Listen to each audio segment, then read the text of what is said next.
যে কথা বলছিলাম, মমতা বন্দ্যোপাধ্যায় তিনি গতকাল থেকে তার সরকারের পরিচালিত ব্যবস্থার, তার সরকারের একটি দপ্তরের পরিচালিত পরীক্ষার যাবতীয় ভুল ত্রুটি, শুধু তাই নয়, একেবারে চুরি, 17 রকমের অনিয়ম করে যোগ্যদের টোপকে অযোগ্যদের দেওয়া চাকরি চুরি, এই সমস্ত কিছু নিয়ে তোপ দেখে চলেছেন কখনো আদালত, কখনো বা একটি রাজনৈতিক দল, একটি বিরোধী রাজনৈতিক দলকে, এ রাজ্যের বিরোধী রাজনৈতিক দলকে, বিজেপিকে।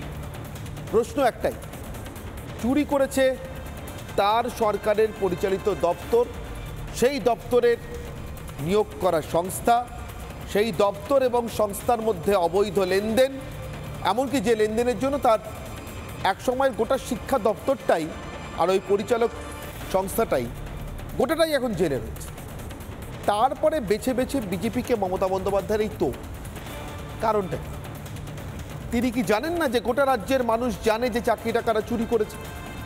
এরই মধ্যে আজকে যারা যোগ্য চাকরি প্রাপক, নিশ্চিতভাবে 25,753 জনের মধ্যে অবশ্যই এমন চাকরি প্রাপকরা ছিলেন যারা হ্যালো করি মাখো তেল, অর্থাৎ সত্যি সত্যি নোট গুনে দিয়ে চাকরিটা পাননি, একেবারে পরীক্ষা দিয়ে উত্তীর্ণ হয়েই চাকরি পেয়েছিলেন।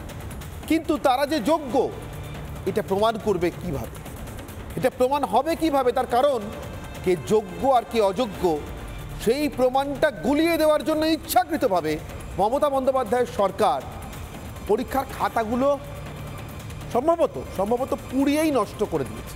নষ্ট যে করে দিয়েছে তা নিয়ে কোনো সন্দেহ নেই, সেটা আদালতে প্রমাণিত এবং আদালতকে বলতেও হয়েছে, জানিয়ে দেওয়া হয়েছে যে খাতা নেই। ভাবুন, এত হাজার 25 লক্ষ চাকরি প্রার্থী পরীক্ষা দিয়ে 25,753 জন চাকরি পান যে পরীক্ষায়, অর্থাৎ মাত্র 1% লোককে চাকরি দেওয়া হয় যে পরীক্ষায়, সেরকম একটা অত্যন্ত গুরুত্বপূর্ণ পরীক্ষার খাতাগুলো স্রেফ পুড়িয়ে নষ্ট করে দিয়েছে সরকার, যাতে প্রমাণ না থাকে কে যোগ্য আর কে অযোগ্য। শেষমেশ তাই কারোর যোগ্যতারই কোনো প্রমাণ না পেয়ে সম্ভবত বিবেকের দংশনে জ্বলতে হলেও আদালতকে নির্দেশ দিতে হয়েছে যে সকলের চাকরি যাবে একসঙ্গে।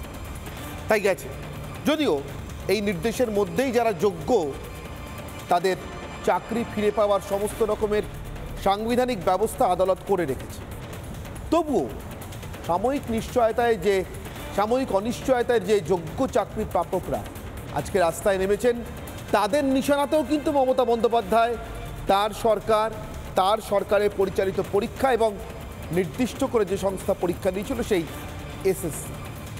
এরপরেও মমতা বন্দ্যোপাধ্যায় সভায় ঘুরে রাজনৈতিক প্রবঞ্চনা, রাজনৈতিক দোষারোপ সত্যি কি কোনো কাজে আসবে নাকি? বাংলার চাকরি প্রার্থীরা যা জেনে গিয়েছেন তা মমতা বন্দ্যোপাধ্যায় বুঝতে চাইছেন, মানতে পারছেন, যে স্ট্যাম্প পড়ে গিয়েছে। চাকরি চোর কারা? আসবো আজকের বিতর্ক, তার আগে আজকের বিশেষ প্রতিবেদন।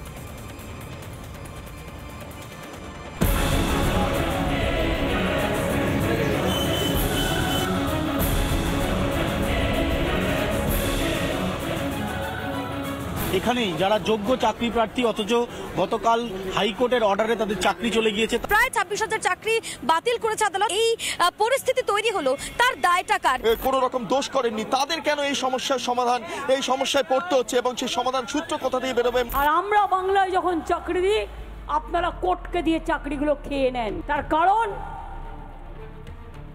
ওরা তো আমাদের আন্ডারে নয়, আপনাদের আন্ডারে। আমি রায়দান সম্পর্কে বলছি, বিচারকের নাম আমি বলছি না, আমার প্রয়োজন পড়ে না। যদি বলতেন হ্যাঁ এখানে অসুবিধা আছে, এটা তোমার ভুল হয়েছে, তুমি সংশোধন করো, আমরা করে দিতাম। ভুল তো যে কোনো কেউ করে ফেলতে পারে। 1 মাসের মধ্যে এই 8 বছরের মাইনে সুদ সহ ফেরত দিতে হবে, পারবেন? আজ যদি কোনো ছেলে মেয়ে আত্মহত্যা করে তার দায়িত্ব আপনারা নেবেন। এবং আমরা মানুষের পাশে আছি। যে শিক্ষক শিক্ষিকারা স্কুলে চাকরি করছেন 8 বছর ধরে, তাদের একটা সামাজিক সম্মান হয়নি?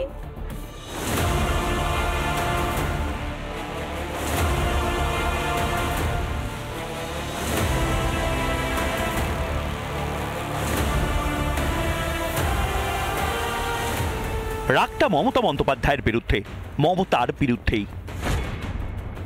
রাগ মুখ্যমন্ত্রীর বিরুদ্ধে। চুরি ঢাকতে পরীক্ষার খাতা পুড়িয়ে দেওয়া সরকারের বিরুদ্ধে।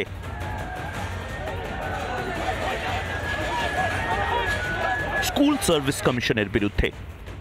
এই গাফিলতি ওই কোর্ট অর্ডারেই পরিষ্কার লেখা আছে যে রাজ্য সরকার এবং স্কুল সার্ভিস কমিশন, এটা সম্পূর্ণভাবে এসএসসি আর আমাদের সরকারের গাফিলতি।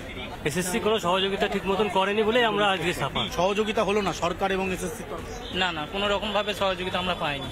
যোগ্য হওয়ার পরেও এরকম এই অবস্থাতে এসে দাঁড়াতে হয় সরকারের জন্য। আর কমিশন ঠিকঠাক মতো কোনো তথ্য দেয়নি, তার জন্যই রাস্তায় নামতে হয়েছে। প্রথমেই হয়েছে ঠক বাস্তে গা উজাড় হয়েছে। এরা যোগ্য চাকরি প্রার্থী, নোটের তোড়া গুণে কেউ চাকরি পাননি, অথচ যাদের থেকে নোট গুণে জেলে মমতা মন্ত্রিসভার তালেবররা, তাদের জন্য আজ পথে যোগ্যরাও। ওরা পড়াশোনাটা জানেন, বোকা নন, সবাই সব বোঝেন। বোঝেন এর রায় বিজেপির না, বোঝেন এর রায় আইনের পথে, বোঝেন আদালতকে কাঠগড়ায় দাঁড় করানোটাও অপমাননা।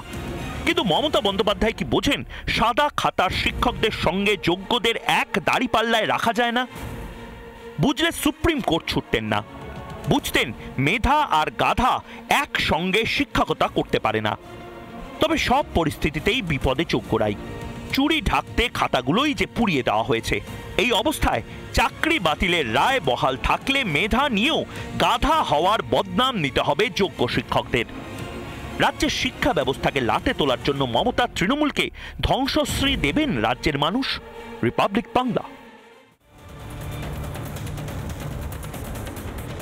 একটা রাজ্যের সরকার যোগ্য এবং অযোগ্য চাকরি প্রাপকদের এক সারিতে বসিয়ে দিয়েছে। সরকার বসিয়েছে, আদালত নয়।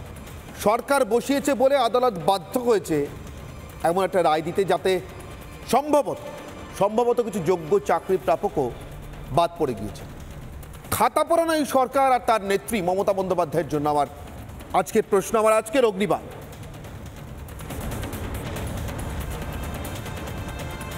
মমতার পড়ার ঘর পড়াচ্ছেন তো কাল থেকে আমাদের আইনের পাঠ, পড়াচ্ছেন কাল থেকে আদালতকে আইনের পাঠ, আমাদেরকে সাংবাদিকতার পাঠ, বিরোধী রাজনৈতিক দলগুলোকে তাদের রাজনীতির পাঠ। আমার প্রশ্ন, মমতার পড়ার ঘর চোর সাধু একদল যে টাকা ফেলে মমতা বন্দ্যোপাধ্যায়ের দলের নেতাদের নগদ টাকার বিনিময়ে চাকরি পেয়েছে, সে আর যে কষ্ট করে পরিশ্রম করে মেধা দিয়ে চাকরির পরীক্ষায় উত্তীর্ণ চাকরি পেয়েছে, সবাইকে একসঙ্গে রাস্তায় বাটি হাতে বসিয়ে দিল কি? তৃণমূল ছাড়া অন্য কেউ কি?